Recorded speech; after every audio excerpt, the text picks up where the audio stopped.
Hi everyone, welcome back to Vidyalaya point YouTube channel. आज हम लोग इस वीडियो में अम्ल भस्म और लवण का अम्ल भस्म लवण का पार्ट 7 पढ़ेंगे। पार्ट 7 में हम पढ़ेंगे कि कुछ विलयन होंगे, उसका पीएच मान हमें याद करना होता है। उस विलयन का पीएच मान जो होता है उसको हम टिप्स एंड ट्रिक्स से याद करने की कोशिश करेंगे।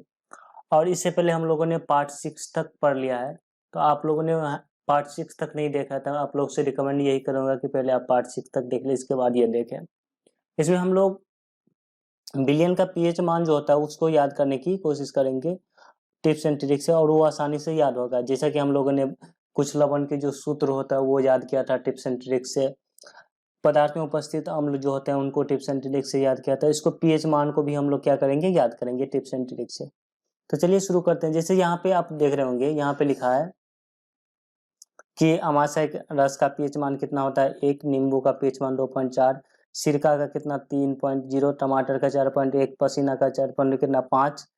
ठीक है, तो इस तरह का देखो, ये पीएच मान जो है ना सभी जगह आपको अलग अलग मिल सकता है। जैसे नींबू का पीएच मान यहाँ 2.4 है, तो कहीं कहीं 2.5 भी लिखा रहेगा, कहीं 2.6, लेकिन मैक्सिमम जगह पे जो आपका नींबू का पीएच मान है 2.4 ही मिलेगा। ठीक है, 2.4 ही मिलेगा।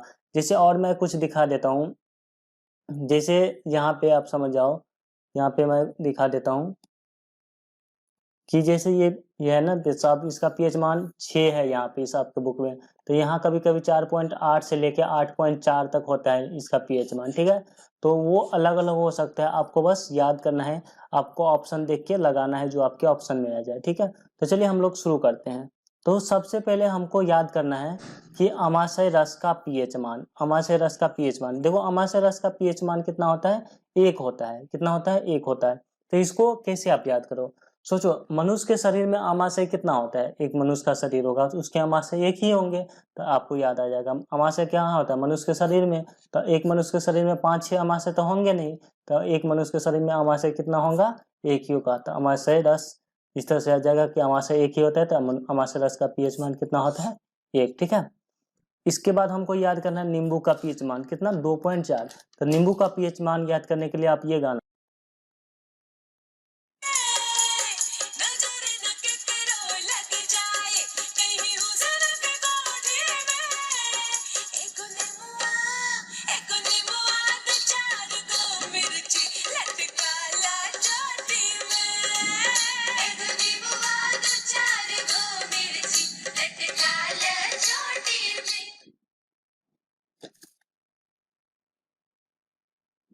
तो आई होप आपको ये नींबू का पीएच मान याद हो गया होगा कि नींबू का पीएच मान कितना होता है, 2.4। ठीक है, इसको आप इस गाना को अलग से भी सुन सकते हो, इसको मैं पूरा नहीं बजा सकता, कॉपीराइट में मार देगा। ठीक है, तो देखो अब हमें याद करना है सिरका का पीएच मान। सिरका का पीएच मान कितना होता है, तो देखो सिरका का पीएच मान जो होता है वो होता है 3। इसको हम याद कैसे रख सकते हैं, देखो सिर, मनुष्य का सिर अगर बनाओ, आपने बायोलॉजी में पढ़ा भी होगा, तो सिर जो होते हैं, मैंने ये सिर बनाया यार, मेरे फिगर ऐसे ही होते हैं। ठीक ना, आप समझ जाओ ये सिर है, तो सिर मनुष्य का मस्तिष्क आपने पढ़ा होगा ना, तो इसमें 3 भाग होते हैं, एक होता है अग्र मस्तिष्क, एक होता है पश्च मस्तिष्क, बायोलॉजी में हम पढ़ेंगे, और एक होता है मध्य मस्तिष्क। तो यहाँ पे देखो सिर का, तो यहाँ सिर ध्यान रखना, और सिर के कितने भाग होते हैं, 3 भाग होते हैं। तो इस तरह से आपको याद आ जाएगा कि सिरका का पीएच मान कितना होगा। सिरका का मनुष्य, सिरका से सिर याद करना है, और सिरका का 3 भाग, सिर का 3 भाग, तो 3.0। ठीक है, तो इस तरह से आपको याद हो जाएगा। अब हमें याद करना है टमाटर का पीएच मान कितना होता है। देखो टमाटर जो होगा ना हमेशा रेट में महंगा ही मिलता होगा, वो हमेशा इसका रेट जो होगा ना 40-41 रुपए केजी के हिसाब से मिलेगा, 40 या 41 रुपये। तो आपको 40 या 41 लिखना है, या तब 4.0 रहेगा तब 4.0, या 4.1 तब 4.1। ठीक है, इसको ऐसे याद करना है। अब देखो अगला हमें याद करना है पसीना।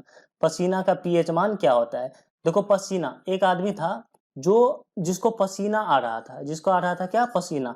अब पसीना क्यों आ रहा था, तो पसीना इसलिए आ रहा था क्योंकि वो 4-5 घंटे से नहीं नहाया था, 4-5 घंटे से नहीं नहाया था। अब देखो जो, अब पसीना क्यों आएगा, पसीना क्यों आएगा, तो वो नहीं नहाएगा इसलिए पसीना गर्मी में आएगा। अगर वो 4-5 घंटे से नहीं नहाएगा तो ऑब्वियसली सी बात है कि उसको पसीना आएगा ही। ठीक है, तो पसीना का पीएच मान उसको कितना याद रखना है, 4.5। अब जब उसको पसीना बहुत आया ना, तो उसने जैसे ही वर्षा हुआ तो अम्ल वर्षा आपको याद रखना है। कौन सा वर्षा, अम्ल वर्षा। तो जैसे ही वर्षा हुई उसने उसको 4-5 घंटे से पसीना आ रहा था, तो उसने नहाना शुरू किया ना, तब 5-6 घंटे तक नहा लिया। कितना घंटे तक नहा लिया? 5-6 घंटे तक नहा लिया। ठीक है, तो ये सब आपको याद कराने के लिए मैं इसको क्विक रिवीजन भी कराऊंगा वीडियो के अंत में, तो आप लोग को पूरे याद हो जाएगा। ठीक है, इस तरह से। अब देखो हमको याद करना है कितना, पेशाब। इसका पेशाब का पीएच मान कितना होता है? इसका पीएच मान होता है 6। अब देखो इसको मैं याद कराता हूँ कैसे। आप सभी लोग अभी पढ़ते होंगे ना, तो सुबह सुबह क्या करते हैं? सुबह सुबह 6 बजे उठ के, सुबह सुबह 6 बजे उठ के आप लोग सुबह सुबह 6 बजे उठ के क्या करते हैं? क्या करते हैं? ये ठीक ना। तो सबसे पहले 6 बजे उठ के क्या करते हैं? यही करते हैं। तो इससे याद आ जाएगा कि सुबह 6 बजे उठ के हम क्या करते हैं, उसे याद आ जाएगा ये। ठीक ना, तो यहाँ से याद आ जाएगा पेशाब का पीएच मान कितना हो जाएगा? 6। इसको मैं एक और तरीके से आपको याद करवा देता हूँ। देखो पेशाब कहीं भी आप पेशाब कर दो तो वो क्या, वहाँ क्या होगा? गंध करेगा, स्मेल करेगा। तो लोग क्या क्या कहेगा? छी। ऐसे करके मतलब छी छी करेगा, मतलब यहाँ से छी छी से आपको याद आ जाएगा कितना? 6। ठीक है, चलो अब इसका दूध का देखते हैं, दूध का पीएच मान कितना होता है। देखो जब क्रिकेट खेलने जाते हैं ना, क्रिकेट खेलने जाते हैं, अब क्रिकेट खेलने जाओ ना तो दूध पी के जाया करो। क्रिकेट खेलने जाएंगे तो दूध को आपको याद रखना है कि क्रिकेट खेलने जब भी जाना है, या चाहे कुछ भी नहीं, क्रिकेट खेलने, ठीक ना, क्रिकेट खेलने जाएंगे ना, तो हम क्या करके जाएंगे? दूध पी के जाएंगे। जब दूध पी के जाएंगे ना, तो हम क्या करेंगे? छक्का चौका मारेंगे। तो यहाँ से ध्यान आ जाएगा कि दूध पी के क्रिकेट खेलने जाएंगे तो क्या करेंगे? छक्का चौका मारेंगे। ठीक है, यहाँ पे 2 चीज मैंने लिखना भूल गया, यहाँ मैं लिख देता हूँ। देखो एक जल और एक नमक, और नमक का फार्मूला क्या होता है? NaCl, सोडियम क्लोराइड को ही नमक कहते हैं। उसका पीएच मान जो होता है ना, वो 7 होता है, 7।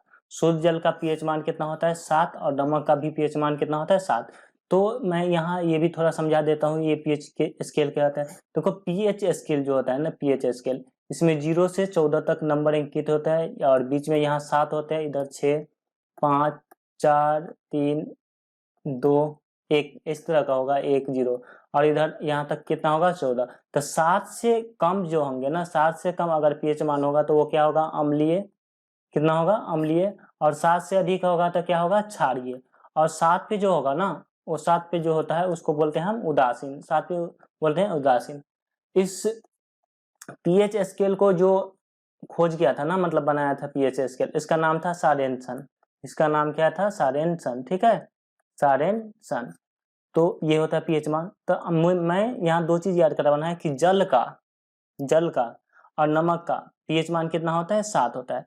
देखो जल के बिना और नमक के बिना आप कभी नहीं रह सकते, मतलब वो हमें सप्ताह में 7 दिन होता है, तो 7 दिन चाहिए हमें, सप्ताह में 7 दिन चाहिए। जल और नमक हमें कितना चाहिए? सप्ताह में 7 दिन चाहिए। ठीक है, तो इस तरह से आपको याद रखना है कि जल और नमक 7 दिन चाहिए, तो इसका पीएच मान कितना हो जाएगा? 7 हो जाएगा। ठीक है, अब देखो आंसू और खून। देखो आंसू का आपके बुक में 7.3 भी दिया होगा, तो ये भी याद कर लेना।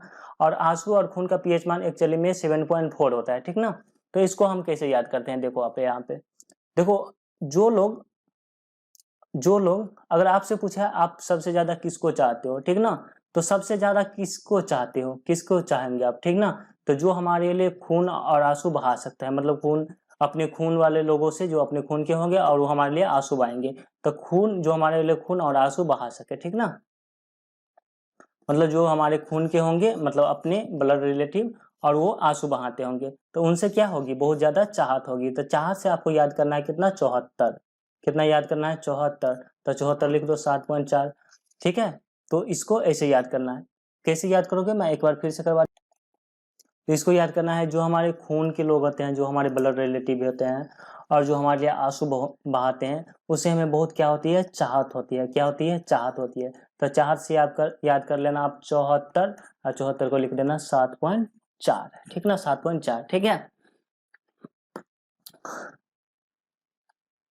ठीक है, उसको मैं एक और तरीका से, चलो मैं याद करवाने की कोशिश करता हूँ। दोनों में से जो आपको बेटर लगे वो आप समझ लेना। देखो आंसू और खून, जो आपके लिए आंसू और खून बहा सकता है ना, वो आपका कभी साथ नहीं छोड़ सकता है। जो आपके लिए आंसू और खून बहा सकता है, तो आपका क्या कर सकता है? साथ नहीं छोड़ सकता। तो 7 से याद आ जाएगा, 7 से याद आ जाएगा 7। और खून कितने प्रकार के होते हैं? 4 प्रकार के, ए बी और ओ, तो 4 प्रकार के, था 7.4। और खून जब होगा ना, तो जब किसी आदमी को खून होगा तो उसके आंसू भी निकलेंगे, तो इस तरह से भी उसको याद कर लेंगे। ठीक है, अगला देखते हैं हम लोग। अगला देखते हैं अम्ल पीत का पीएच मान। अम्ल पीत, देखो अम्लपित्त, आदमी या 75 साल का हो या फिर 85 साल का हो, 75 साल का हो या फिर 85 साल का हो, उसके शरीर में अम्लपित्त होगा ही, ठीक ना। छोटा बड़ा उससे मतलब नहीं है, 75 साल भी हो जाए या 85 साल भी हो जाए, उसके शरीर में क्या होगा, अम्लपित्त होगा ही, ठीक है। तो इस तरह से इसको याद करना है। अब देखो हमें चूना जल के याद करना है, चूना जल, ठीक है। देखो चूना लिखो, चूना, ये देखो ये और ये दोनों मिलके क्या बन रहा है, जिसे लग रहा है ये एक एक है और ये एक, तो चूना जल का पीएच मान इसे याद आ जाएगा 11, ठीक है। तो चूना जल का पीएच मान इस तरह से 11 याद आ जाएगा। ऐसे भी चूना जो होता है ना, चूना का ओरिजिनल रेट जो होता है 11 रुपये kg भी होता है, तो इस तरह से भी याद करते हैं। तो चलिए हम लोग देखते हैं इसका क्विक रिविजन करके हमें कितना याद हुआ कितना नहीं हुआ, और इसके साथ मैं आप लोग को पीएच वैल्यू का जो इन्वेंट किया था वो भी याद करवा दूंगा क्विक रिविजन के बाद। तो यहाँ पे मैंने क्या किया, इसको इसका जो है जो पदार्थ है विलयन, वो उसका मैंने नाम लिख दिया है और इसको यहाँ पे डिलीट कर देता हूँ, इसको मैं यहाँ पे डिलीट कर देता हूँ और जल्दी से क्विक रिवीजन कर लेते हैं, ठीक है। तब तक आप सब चैनल को सब्सक्राइब कर लेना, वीडियो को लाइक कर लेना। चलिए इसको क्विक रिवीजन करके देखते हैं क्या होता है। तो यहाँ पे मैंने इसको डिलीट कर दिया और इसका जो है पीएच मान डिलीट कर दिया और विलयन रहने दिया। देखो अमाशय को मैंने याद करने के लिए क्या कहा था कि मनुष्य के शरीर में अमाशय कितने होते हैं, 1 होते हैं, तो इसका विलयन मान कितना होता है 1.0, ठीक है। इस तरह से ये हो जाए, याद हो जाएगा। नींबू, तो नींबू का पीएच मान कितना होता है, तो वो आपको गाना याद करना है कि जो भी गाना हो, आपको अभी सुनाया था 2.4 वाला, ठीक है, 2-4 नींबू वाला, वो याद करना। सिरका, तो सिरका का पीएच मान कितना आता है, तो सिर के कितने भाग होते हैं, ये मस्तिष्क है, एक अग्र मस्तिष्क और पश्चमती मध्य, 3 भाग थी। टमाटर कितने रुपए किलो, तो 40-41, तो 41 लिख लो। पसीना क्यों आता है, 4-5 घंटे से जब हम नहीं नहाएंगे तो पसीना तो आएगा ही, और जब नहाएंगे तो 5-6 घंटा तक नहा लेंगे, ठीक है। तो इसका ये हो जाएगा। अब देखो पेशाब, तो हम सुबह सुबह 6 बजे उठ के करते हैं, तो ये 6 बजे लिख देते हैं। दूध का, तो दूध पी के जाएंगे क्रिकेट खेलने तो छक्का चौका मारेंगे, तो इसको इस तरह से याद हो जाएगा, ठीक है। आंसू का देखेंगे, तो जो आंसू और खून जो हमारे साथ होते हैं, जो हमारे लिए आंसू बहाते हैं हमारे खून, ठीक ना, हमारे खून के लोग, तो उसके समय बहुत चाहत होती है, तो इसको ये रखना है 74, तो यहाँ भी लिख देना 74, ठीक ना। खून या आंसू जो बहा सकते हैं वो हमारा साथ नहीं छोड़ सकते, तो 7 से 7, और खून 4 प्रकार के, तो 4 लिख देना यहाँ पे, ठीक ना। इसमें मैंने एक जल लिखा था, एक नमक लिखा था, और नमक को NaCl भी बोला जाता है। तो इस दोनों का पीएच मान कितना होता है 7, क्योंकि जल और नमक हमें सप्ताह में 7 दिन चाहिए, तो इसका पीएच मान कितना हो जाएगा 7, ठीक है। पित्त का पीएच मान, आदमी चाहे 75 साल का हो जाए या फिर 85 साल का हो जाए, उसमें अम्लपित्त होगा ही, ठीक ना। बुक में आपको 8.8 भी रहेगा, तो उसके टेंशन। देखो चूना जल लिखोगे तो ये ना को 1 समझना है, 1, और इसको भी समझना है 1, तो इसका पीएच मान कितना हो जाएगा 11, ठीक ना। पीएच स्केल, अब मैं आपसे पूछूं कि सारे पीएच मान याद हो गए, सारे पीएच मान सारे याद हो गए, पीएच मान कितने याद हुए, चलो मैं ये क्वेश्चन पूछता हूँ, पीएच मान कितने याद हो गए, तो आप बोलोगे सारे, क्या बोलोगे सारे, ठीक ना। तो पीएच मान कितने याद हो गए, तो सारे, तो सारे से याद आ गया सारेंसन, पीएच मान कितना हो गया, याद हो गया सारे, तो सारेंसन। तो सारेंसन जो थे ना, उसने पीएच स्केल जो था 0 से 14 तक उसको बनाया था, ठीक है। दोस्तों अगर वीडियो अच्छा लगा तो लाइक कर दीजिएगा, और अभी तक चैनल सब्सक्राइब नहीं किया तो सब्सक्राइब कर लीजिएगा।